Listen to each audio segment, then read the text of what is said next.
Hello everyone, SM की पाठशाला में आप सभी का स्वागत है। आपका एग्जामिनेशन काफी नजदीक है और मैं आपको एक बहुत ही इंपॉर्टेंट आज डिस्कशन लेके आया। अराउंड 3 से 4 मिनट में मैं बहुत सारे मिथ्स कि आपको सीए इंटर के एसएम कैसे लिखना चाहिए, एसएम का पेपर कैसे लिखना चाहिए। ऑल इंडिया रैंक 16 का पेपर है जिसने अराउंड 21 मार्क्स लाया है आउट ऑफ 35 मार्क्स। जो डिस्क्रिप्टिव के 15 मार्क्स का वो टाइम पे नहीं अलग से दिया गया था, तो 21 marks is a very good score. अगर इसमें डिस्क्रिप्टिव में आप 15 मार्क्स स्कोर कर लेते हो तो कितना अच्छा मार्क्स आपका बनने वाला है। तो यार 16 का पेपर हम लोग एनालाइज करेंगे। आईसीआई चेक पेपर है, कैसे आईसीआई मार्क्स देता है, सर हैंड राइटिंग इंपॉर्टेंट होती है क्या, कितनी हमें गैप छोड़नी चाहिए, क्या फॉर्मेट होना चाहिए, सब हम लोग डिस्कस करने वाले हैं। ध्यान से देखना वीडियो को एंड तक। चलो जी, सबसे पहले जैसे इन्होंने देखो 9 का ए लिखा, तो जब आपको सबसे पहले क्या करना है, कोई भी क्वेश्चन का आंसर लिख रहे हो तो आप ऐसे लिख सकते हो, एक तो आंसर जैसे 9 का ए, या फिर डायरेक्ट क्वेश्चन नंबर 9 का ए। ये एकदम मिडल ऑफ द पेज में बच्चों आपको लिखना है, मिडल ऑफ द पेज में एकदम सेंटर में। ऊपर भी मत लिखना, जैसे इसने लिखा है ना, लाइंस के अंदर ही लिखना। तो पहला ये हो गया, ठीक है। कभी कभी बच्चा कॉर्नर पे लिखता है, कभी कभी वो स्कैन में नहीं आता, तो you have to make sure कि आप क्या करो, लाइन में लिखो। उसके बाद उसने आंसर देखो क्या मस्त लिखा। क्या हैंडराइटिंग मैटर करती है? अब ये देख के आप सोच सकते हो क्या हैंडराइटिंग मैटर करती है? नहीं। जो चेकर होता है वो खुद घुस के देखेगा इसका मतलब क्या है। तो बस हाँ, इतनी भी गंदी नहीं होनी चाहिए कि कुछ समझे ही ना, आपको ही ना समझे बाद में आपने देख लिया तो। ठीक है, तो handwriting does not matter much, but इतनी देखो, ये कोई बहुत सुंदर हैंडराइटिंग नहीं है, बट इसने बहुत अच्छी चीज क्या की है। जैसे एक लाइन को मैं पकड़ता हूं, स्पेसिंग बहुत दी है, हर वर्ड में स्पेसिंग बहुत दी है। जैसे मेरी भी हैंडराइटिंग अच्छी नहीं थी तो मैं भी क्या करता था, स्पेसिंग देता था। स्पेसिंग से क्या होता है ना, थोड़ा नीट दिखता है पेपर। स्पेसिंग से क्या होता है, थोड़ा नीट दिखता है पेपर। तो हैंडराइटिंग डज नॉट मैटर, पहली लर्निंग अपनी होगी।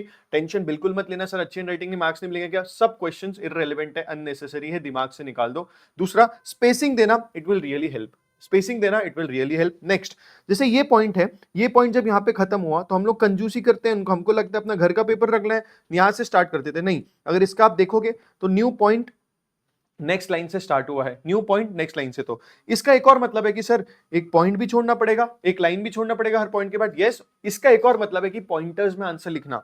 पूरा आंसर इसने पॉइंट वाइज मैनर में लिखा है। क्लियर है जी? चलो आगे बढ़ते हैं।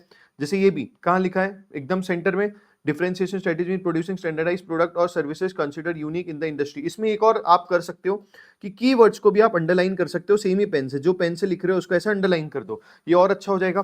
पॉइंटर्स में आंसर लिखना है, देखो इसने पॉइंट का गोला भी नहीं बनाया फिर भी मार्क्स मिले, कोई टेंशन की बात नहीं है।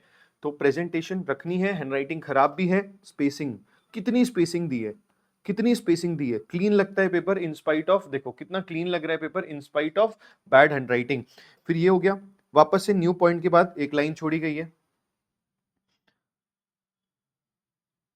अच्छा, जैसे बेंचमार्किंग वाला है, वापस सेंटर में आंसर लिखा, पॉइंटर्स में आंसर लिखा है। सब पॉइंटर्स डालने के लिए ऐसे एरो दे दिया, आप छोटे छोटे गोले दे सकते हो। ठीक है, कोई दिक्कत की बात नहीं है। हाँ, इसमें आप एड ऑन क्या कर सकते हो, इसमें कीवर्ड्स को आप अंडरलाइन कर सकते हो। जो जो पेन से लिख रहे हो विदाउट वेस्टिंग टाइम, वही पेन से ऐसे अंडरलाइन कर सकते हो, अच्छा हो जाएगा। वापस से हर पॉइंट के लिए बच्चे ने लाइन छोड़ा है, इसलिए इसकी हैंडराइटिंग कोई मैटर नहीं करती है। सिर्फ आप क्या करो, स्पेसिंग छोड़ो, स्पेसिंग छोड़ो। अब देखो इन्होंने अंडरलाइन करना स्टार्ट किया, इसको याद आया भाई अंडरलाइन भी कर लेते हैं, इसने अंडरलाइन करना स्टार्ट किया है। क्लियर है जी? क्लियर है जी? डिफरेंस बिटवीन आया क्या, लाइन स्केल से बनाई गई है? नहीं, टाइम वेस्ट स्केल वेल में करना ही नहीं। स्केल पट्टी वट्टी कुछ हो गया, 12वीं 10वीं अपनी कंप्लीट हो गई है, अब लेके जाने की जरूरत नहीं है। डायरेक्ट सिंगल लाइन बना दिया है उसने। ठीक है, मेरे आईपैड में तो सही आएगी, बट उसने देखो हाथ से बनाया है, हेडिंग डाली, आंसर लिखना स्टार्ट। कोई इधर उधर का स्केल पेंसिल कुछ कोई जरूरत नहीं है। क्लियर है जी? वाओ, देखो यहां पर से सेंटर, पूरे पूरे हर एक लाइन छोड़ा है, हर एक लाइन छोड़ा है और स्पेसिंग बढ़िया रखा है। इसी तरीके से आपको पेपर लिखना है। अगर आपसे कुछ फॉर एग्जांपल गलत आप लिख लेते हो तो आप एक लाइन ऐसी डाल दो, जैसे ये वर्ड आपने समझ लो गलत लिखा तो आप एक ऐसी लाइन डाल दो। क्लियर है जी? क्लियर है जी? आईसीआई चेक पेपर है बच्चों, आपके सामने है। Handwriting does not matter, spacing होनी चाहिए, पेपर को क्लीन रखने की करो।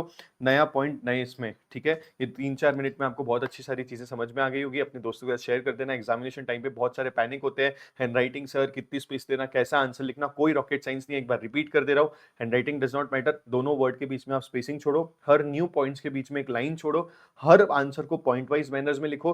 क्वेश्चन की शुरुआत मिडल ऑफ द पेज से आपको करना है। ऑल द बेस्ट गाइस, धूम मचा दो। कैसा लगा वीडियो कमेंट में जरूर बताना। टेक केयर, मिलते हैं आपके पेपर के बाद। आप इंटर क्लियर करने वाले हो, मैं जानता हूँ, मैं जानता हूँ, मैं जानता हूँ। आप नहीं करोगे तो कौन करेगा, यही तो टाइम है मेहनत करने का। याद करो वो दिन जो जिस रीजन की वजह से आप सीए में आए थे, अब वही रीजन पकड़ के आप अपना ये लास्ट पेपर दे दो बच्चों। बहुत अच्छा आपका पेपर जाने वाला है। ऑल द बेस्ट, मैं यही हूँ। कोई भी अगर आपको डाउट है तो आप कमेंट बॉक्स में ज़रूर बताना, शेयर कर देना, लाइक कर देना। मिलते हैं नेक्स्ट वीडियो में। Bye bye, take care, all the best. आप सब धूम मचाने वाले हो और आप सब सीए इंटर अपने ये वाले अटेम्प्ट में क्लियर करने वाले हो। All my best wishes to you बच्चों। आप ही हो जो पास करोगे। इतने पॉजिटिव माइंडसेट के साथ जाना। एग्जामिनेशन के 5 मिनट पहले मन शांत करके इनहेल एक्सहेल करना, that will really help you. और जो जो आपने पढ़ा है वही एग्जाम में आने वाला है। All the best.